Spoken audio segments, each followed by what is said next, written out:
A paz do Senhor, povo de Deus, meu nome é Andréele Poroca e você está no meu canal do YouTube. Sejam bem-vindos a mais um vídeo da nossa série Edificando Vidas com as Mulheres da Bíblia. E eu quero aproveitar para recomendar você que está chegando aqui agora, que assiste os vídeos anteriores, onde falamos sobre Eva e Esther. Neste vídeo abordaremos a vida de Dorcas. E já que a gente está nesse ritmo de recomendar, também quero aproveitar para te incentivar a se inscrever nesse canal, a apertar o sininho e já deixar aquele like, comentar após o vídeo. E aproveita, deixa Deus te usar. Quanto mais você faz isso, mais pessoas são alcançadas por essa palavra. E também envie para os seus amigos, grupo de WhatsApp, enfim, seja um instrumento de Deus. Eu vim falar com você, isso mesmo. Você que já está sem esperança, que está desanimado, que se encontra num cenário onde as esperanças morreram, onde você tentou produzir tanto e esqueceu de cuidar de si, esqueceu de cuidar do templo que Deus te deu. É verdade. O mal do século é a produtividade. Se você está produzindo, você é um bom cristão. Se você está produzindo, você é um bom profissional. Se você está produzindo dentro de casa, você é uma boa esposa. Mas eu vim te dizer que produzir demais pode acabar fazendo você se esquecer de si e cuidar mais dos outros. E esquecer que você também é ser humano e precisa ser cuidado. E esquecer que primeiro a gente precisa cuidar do templo para depois cuidar de outras pessoas. Se você não está bem, você precisa se reencontrar com Deus. Você precisa encontrar em Deus a alegria de servir.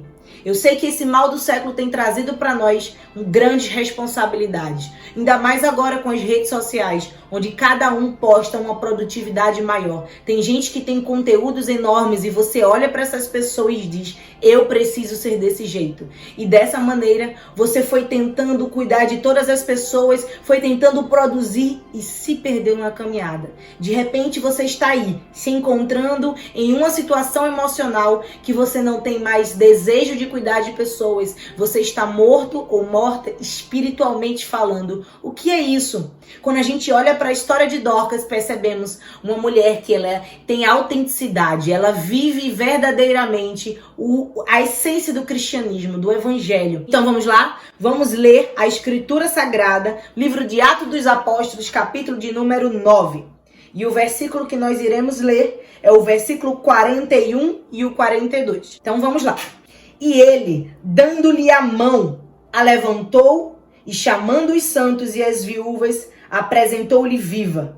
E foi isto notório por toda Jope, e muitos creram no Senhor.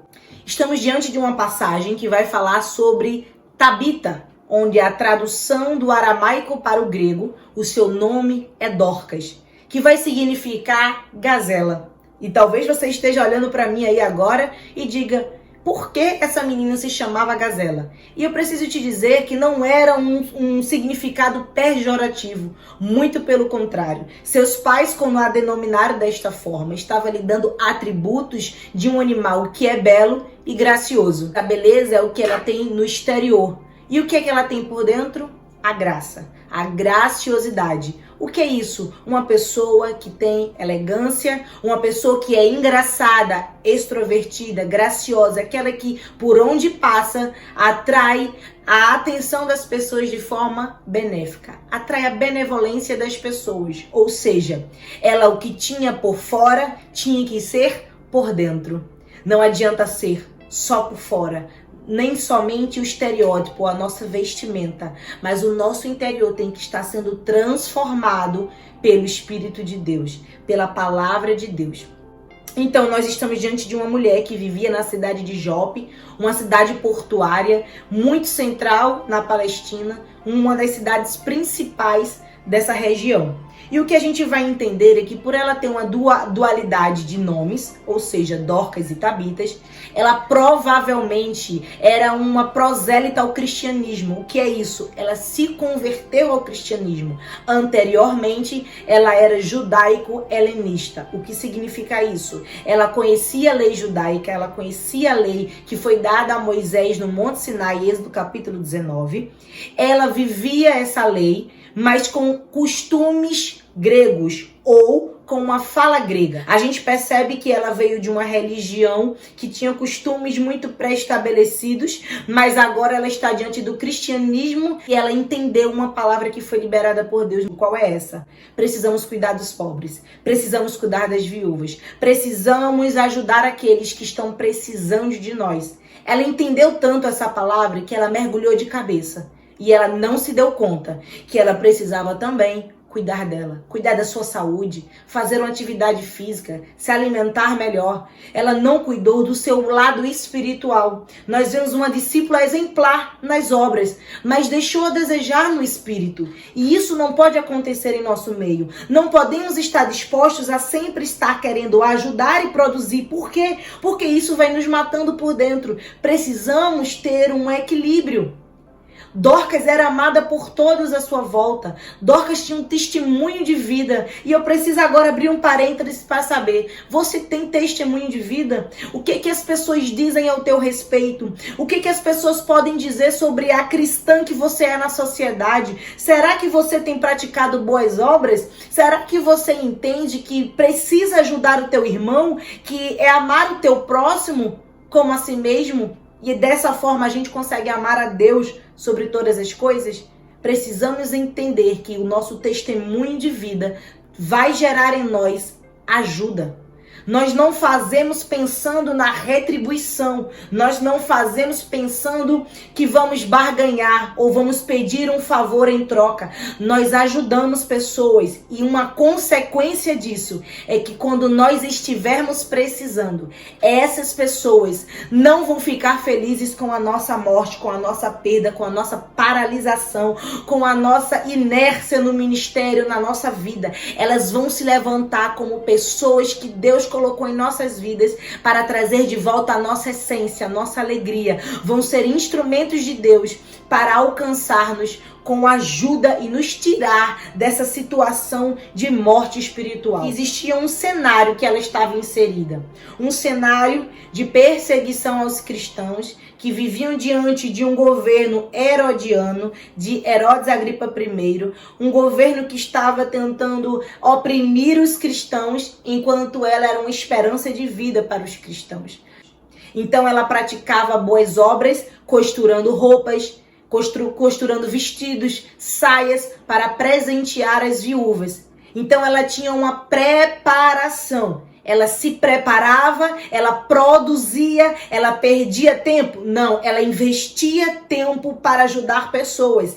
Precisamos entender que é necessário investir tempo, estratégia e planejamento para alcançar as pessoas. Ela tinha um plano, ela tinha uma estratégia e ela conseguia alcançar pessoas através disso. Isso gerou testemunho. Mas o que veio atribuir ainda mais testemunho a ela era esmola. E o que é esmola? É algo que não requer estratégia, não requer planejamento, não requer preparo. Simplesmente é aquilo que ela tem de dentro e ela transmite para fora em momentos que precisamos ter uma ação rápida. Que momentos são esses? Nós estamos passando na rua por um mendigo e de repente a gente vai olhar para ele, entrega um alimento, entrega uma ajuda e uma palavra de Deus. São coisas que são temporárias, mas elas precisam de uma ação rápida. Ou seja, ela estava o tempo inteiro,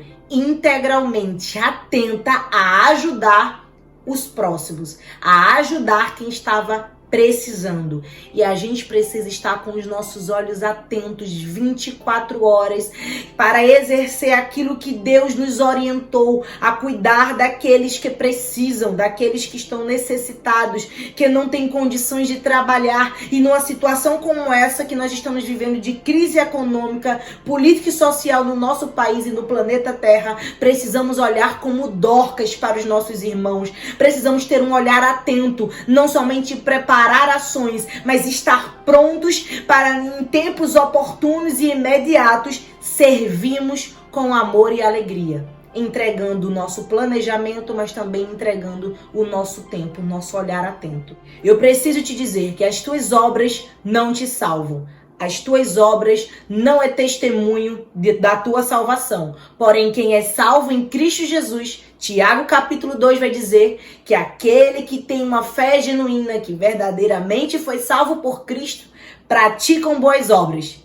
E aqueles que praticam boas obras precisam ter em mente que a sua salvação não é por meio delas, mas sim por meio da graça, porque pela graça sois salvos. E isso é um dom gratuito de Deus e imerecido. Efésios capítulo 2. A gente vai perceber que uma enfermidade alcançou Dorcas. E essa enfermidade vai ocasionar a sua morte. Foi algo rápido, foi avassalador. Ela estava tanto tempo preocupada em cuidar dos outros que não percebeu que existiam alguns sintomas que estavam alarmando a enfermidade. E eu preciso alertar você, que alertar você era cuidar dos outros, mas cuidar dos outros também significa cuidar de si. Eu preciso que você entenda que Deus fez isso acontecer na tua vida. Essa paralisia, esse tempo de agora, um tempo de morte espiritual, foi propósito de Deus. Pra quê? Pra que eu estou passando por isso? Porque no meu casamento as coisas não estão andando? Porque na minha saúde física as coisas estão difíceis? Porque a minha mente está perturbada, a ansiedade, a depressão chegou à minha porta. E Deus mostrando, ei, não adianta produzir muito, sacrificar muito. O que adianta é você me obedecer, é você se arrepender, você ser contrito, é você acreditar na ação salvadora de Cristo. Não é o nível da tua produtividade que vai fazer com que você tenha a certeza da tua salvação. Mas quando você entende que é salvo, Deus te resgata da morte espiritual e faz com que você venha promover obras diferentes da que você produzia antes disso acontecer. E diante desse cenário, existem algumas pessoas que estão ao redor de Dorcas que não aceitam que ela tenha morrido. Lembram de como ela era viva, de como ela era uma mulher alegre, graciosa, engraçada. E talvez você era uma pessoa desse jeito e morreu. Você já não sente alegria, não está mais trabalhando, não está mais pregando, louvando. E Deus está levantando pessoas. Deus me levantou neste dia para liberar uma palavra que vai edificar a tua vida. Que palavra é essa? Ei, Jesus viu, Jesus vê e Ele está entrando em ação. É Ele quem vai entrar na tua vida e é Ele quem vai te resgatar dessa situação. Mas Deus também está levantando pessoas para te ajudar. Talvez você pense que sozinha não consegue. O Espírito Santo está aqui para te ajudar. Talvez você olhe para a sua vida e para o seu cenário e diga, sozinho eu não consigo. E Deus está dizendo, olha para o lado melhor, porque tem pessoas que você pode confiar. E existem 2 varões que vão até Pedro, que está numa cidade vizinha, 15 quilômetros de distância em média, a cidade de Lida.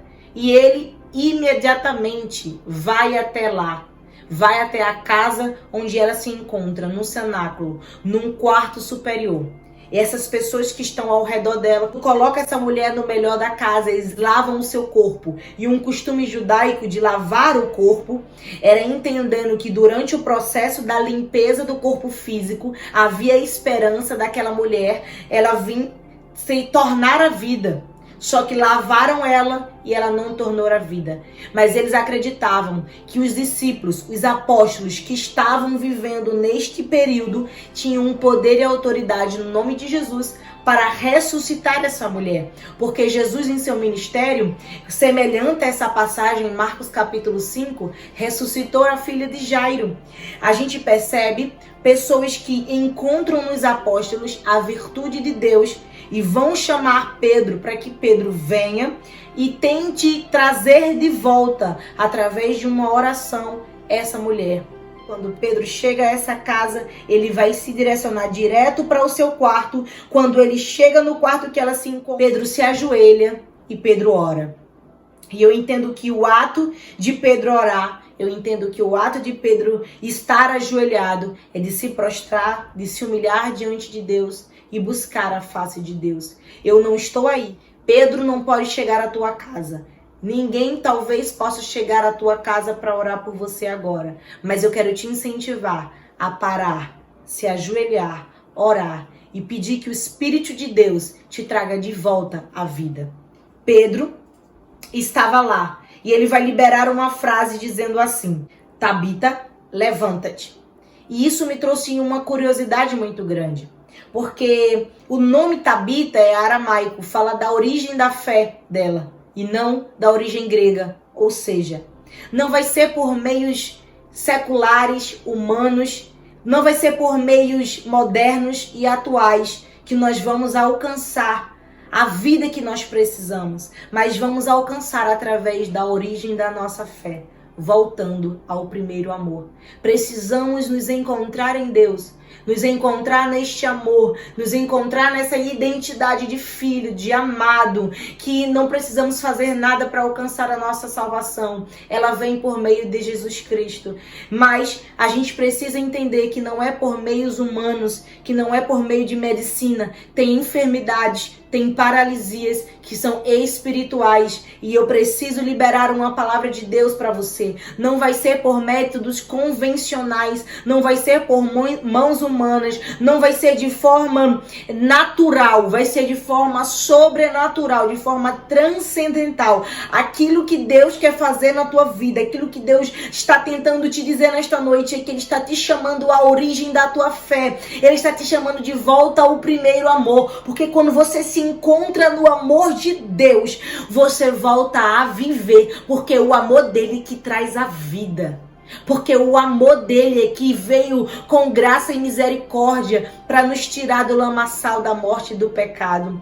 Porque em João 3,16 vai dizer que Deus amou o mundo de tal maneira que enviou seu Filho unigênito para que todo aquele que nele crê não pereça, mas tenha vida eterna. Você precisa se encontrar nesse amor.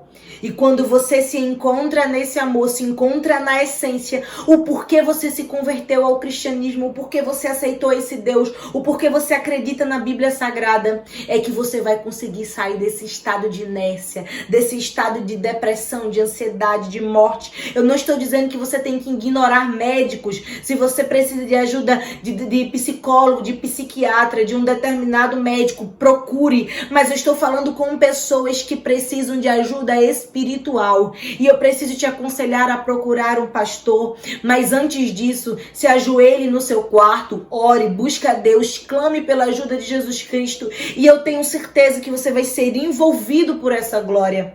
Eu vejo um Pedro que, ao olhar ela abrindo os olhos, vai estender a mão para ela. Ela abre os olhos e a primeira atitude que ela faz é se sentar. Quando ela abre os olhos, ela vê Pedro. Ela vê alguém que intercedeu pela vida dela.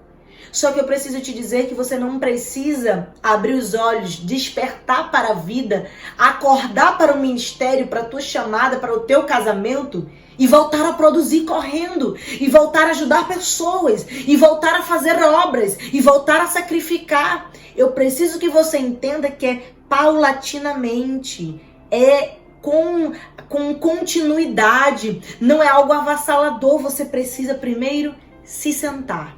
Tenha paciência antes de levantar para ensinar, antes de se mover para ajudar. Lembre-se que você precisa ir por etapas, passar pelos processos. Ela se senta. Quando ela se senta, ela vê Pedro. Ela vê pessoas que ela pôde contar. Ela vê que pessoas se compadeceram dela. Ela vê que não estava sozinha. Você precisa agora entender que Deus está te trazendo a vida. Deus está abrindo os teus olhos. Deus está movendo o teu espírito. E Deus está te mostrando, você não está sozinha. Eu estou ao seu lado. Eu tenho pessoas que tenho colocado ao teu lado para você entender que este cenário não é de solidão, mas o meu espírito está com você. O Espírito de Deus está ao teu lado. Abre os teus olhos e vê que Deus nunca te deixou só, nunca te abandonou. Ele permitiu isso para que você seja um instrumento poderoso de salvação e obras, e não somente de obras. E aí, quando ela se senta, Pedro estende a mão e a levanta. Quando ele a levanta, ele chama os santos e as viúvas e apresenta ela viva. Eu preciso te dizer que tem pessoas que estão esperando você se levantar. mas vai ser no tempo certo. E nesse tempo determinado é o próprio Jesus que está te levantando. Tem pessoas que estão esperando ver você se levantar, estão esperando ver você voltar a pregar, voltar a cantar, voltar a amar, voltar a sorrir, voltar a ser aquilo que você era, não, mas voltar à vida para ser uma pessoa melhor através de Cristo.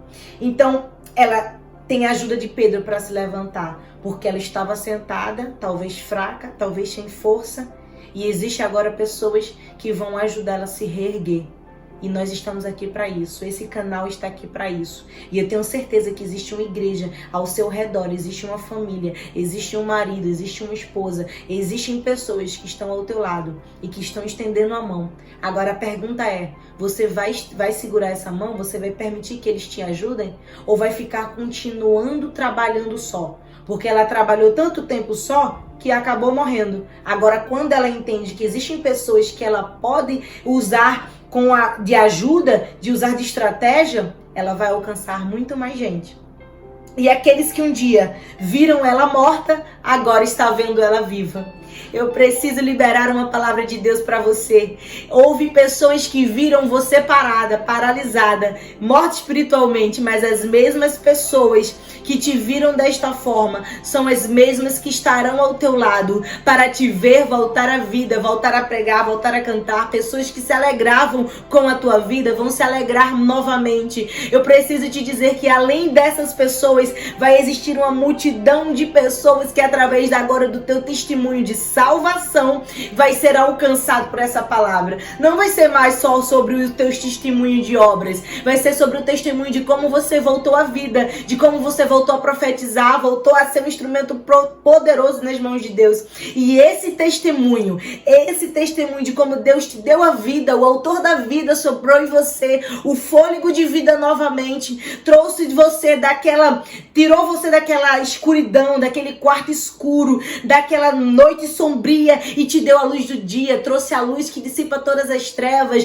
João capítulo 1 vai dizer que Jesus é a luz do mundo, porque a luz de Cristo te invadiu, te trouxe de volta à vida e agora você vai resplandecer essa luz. E o último versículo vai dizer: isso foi notório por toda Jope e muitas pessoas creram no Senhor. Ei, você não vai morrer como está. A tua situação, ela é passageira. Por que eu digo isso? Existia um atributo do ser de Dorcas. Que atributo era esse? Ser uma pessoa que praticava boas obras, uma cristã, uma discípula, que era exemplar em seu comportamento, ou seja, a sua essência verdadeira. Mas agora, o estado de morte dela era um estado passageiro. Estar, palavra transitória, temporária, é um estado, e esse estado hoje está sendo revogado na sua vida, porque Jesus Cristo de Nazaré está entrando agora aí na tua casa, no teu lar, está te trazendo de volta à vida. Esse estado de morte já não existe mais, foi alterado, porque Jesus chegou na tua casa. Você não está mais nesse cenário, porque a tua missão não acabou. Existem histórias e relatos que nós conhecemos de pessoas cristãs que morreram e não voltaram à vida. Talvez seja porque a sua missão aqui na terra já findou.